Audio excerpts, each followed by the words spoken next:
சங்கராபுரம் மும்முனை சந்திப்பில் அரசு பேருந்தை இயக்கிய ஓட்டுநருக்கு திடீர் வலிப்பு ஏற்பட்டதால் பரபரப்பு.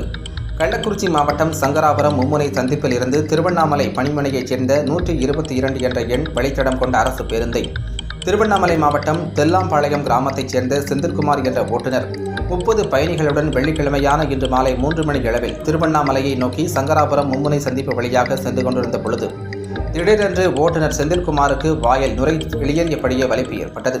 பேருந்தில் பயணித்த 30 பயணிகளின் உயிரை காப்பாற்றும் நோக்கத்தில் சாதுரியமாக பேருந்தை நிறுத்திய நிலையில் தன்னுடைய சுயநினைவை முழுமையாக இழந்த நிலையில் பேருந்தில் பயணித்த சக பயணிகள் அவருக்கு முதலுதவி அளித்து 108 ஆம்புலன்ஸ் மூலம் சங்கராபுரம் அரசு மருத்துவமனைக்கு சிகிச்சைக்காக அனுப்பி வைத்தனர்.